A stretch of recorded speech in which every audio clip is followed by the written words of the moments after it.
दोस्तों आज से 10 साल पहले केवल मार्वल मूवीज में ही पोस्ट के सीन देखने को मिलते थे, लेकिन आज हर 10 इंडियन मूवीज में से 8 में पोस्ट के सीन देखने को मिल जाते हैं। सो एक्चुअल में देखा जाए तो पोस्ट के सीन की शुरुआत बाहुबली फिल्म से हुई थी, बिकॉज प्रत्येक व्यक्ति इस सवाल का जवाब ढूंढ रहा था कि कटप्पा ने बाहुबली को क्यों मारा। कटप्पा ने बाहुबली को क्यों मारा? कटप्पा ने बाहुबली को मारा क्यों? कटप्पा ने बाहुबली को क्यों मारा? और आज भी कुछ ऐसी फिल्में हैं जिनके पोस्ट के सीन काफी हद तक हाइप जनरेट कर चुके हैं। वह कौन से क्रेजी सीन है बताता हूँ, पहले सब्सक्राइब कर लो। साल 2024 में आई थालापति विजय की गॉड फिल्म का पोस्ट के सीन पब्लिक में काफी हाइप जनरेट कर चुका है। ऐसा इसलिए क्योंकि ये विजय की सेकंड लास्ट मूवी है।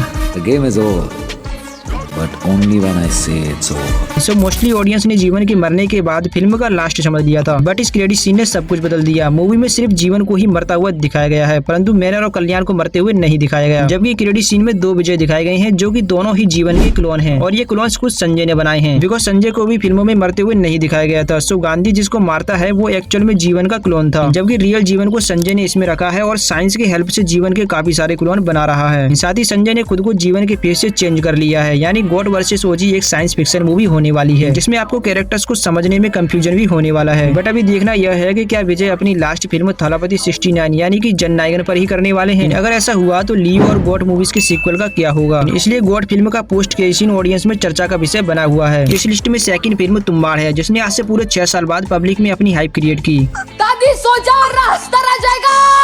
बट आप सोच रहे होंगे कि इसमें कोई पोस्ट क्रेडिट सीन नहीं था, लेकिन इसकी एंडिंग ऐसी थी जिसने मैच्योर ऑडियंस को सोचने पर मजबूर कर दिया। इसके लास्ट सीन में दिखाया गया है कि कैसे विनायक का बेटा विनायक को आइडिया देता है कि हम अस्तर को जितने अधिक आटे की डोल देंगे वो उतना ही उसे खाने में बिजी हो जाएगा और फिर हम ज्यादा गोल्ड जमा कर सकते हैं। लेकिन ये दाव इन पर भारी पड़ जाता है, जिसकी कीमत विनायक को अपनी मौत से चुकानी पड़ती है।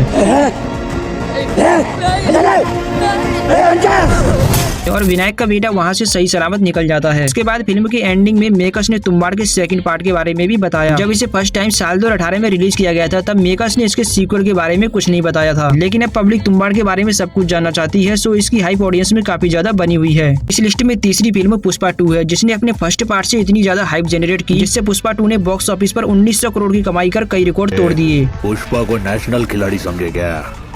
इंटरनेशनल है। और अब इसके थर्ड पार्ट को लेकर पब्लिक में काफी क्रेज बना हुआ है, बिकॉज इसकी एंडिंग ऐसी थी जिसने सभी को एक बार फिर सोचने पर मजबूर कर दिया। यानी पुष्पा 2 में सभी विलन्स का खात्मा नहीं हुआ, परंतु पुष्पा ने और भी ज्यादा दुश्मन बना लिए हैं, जिसमें मंगल सीनू और जॉली रेड्डी तो इनके पुराने दुश्मन थे ही, बल्कि मुरुगन और सेंट्रल मिनिस्टर के अलावा एक नया विलन भी देखने को मिला, जिसने पुष्पा की पूरे फैमिली को बॉम्ब से उड़ा दिया। यहाँ आए तो सभी हैं, पर वो क्यों नहीं आया जिसे आना चाहिए था? वो तो नहीं आए, पर उनका मैसेज आया। इस बंदे की पुष्पा से क्या पर्सनल दुश्मनी है जो इसने इतनी ज्यादा तबाही मचा दी। ये विलन कौन है, कहां से आया, यह जानना फैंस के लिए सस्पेंस बन गया है। सो यही रीजन है कि पुष्पा 2 का क्रेडिट सीन ट्रेंडिंग में बना हुआ है।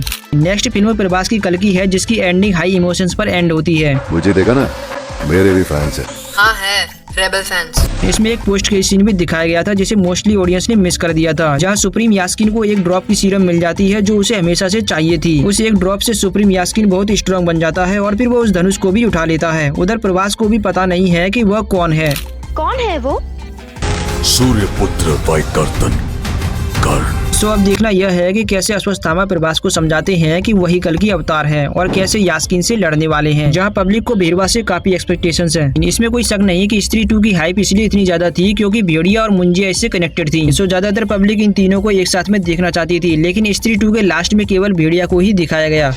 जो देखा आपने, इच्छाधारी कुत्ता कहाँ से आ गया? इच्छाधारी कुत्ता नहीं, भेड़िया। और अब अक्षय कुमार भी स्त्री फिल्म से जुड़ गए हैं, जो कि मेन विलन के रोल में होंगे। बट अभी भी एक कंफ्यूजन बना हुआ है कि स्त्री के फर्स्ट पार्ट की तरह ही सेकंड पार्ट में भी श्रद्धा कपूर कहीं गायब हो गई, जिससे स्त्री आज भी एक राज बनी हुई है। आई होप कि इसे थर्ड पार्ट में जरूर कंफर्म कर दिया जाएगा। सॉरी गई है?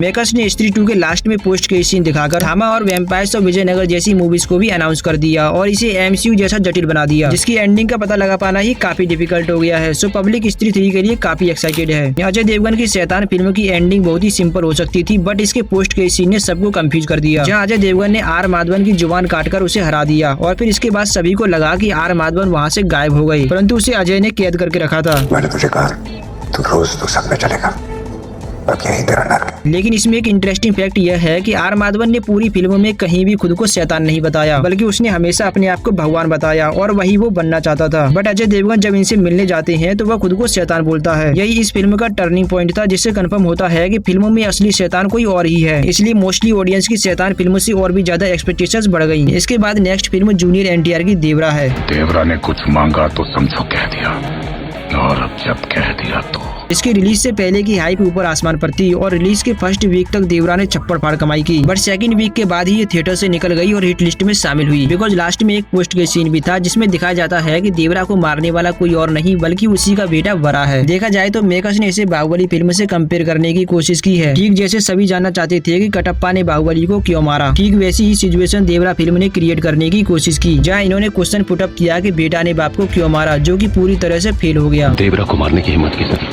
कौन था जो उसके सीने में खंजर उतार सकता था? जबकि मोस्टली ऑडियंस का कहना था कि देवरा की सेकंड पार्ट की कोई जरूरत नहीं थी। फिल्म की स्टोरी फर्स्ट पार्ट में ही एंड हो जाती, जबकि इसके सीक्वल के लिए आगे कुछ बचा ही नहीं था। सो यही रीजन था कि देवरा फिल्म ने हाइप तो क्रिएट की, लेकिन इसके क्रेडिट सीन ने सारा खेल बिगाड़ दिया। खैर गाइस, आपको किस फिल्म का क्रेडिट सीन सबसे बेस्ट लगा कमेंट में बताइए और लाइक करके जरूर जाइए।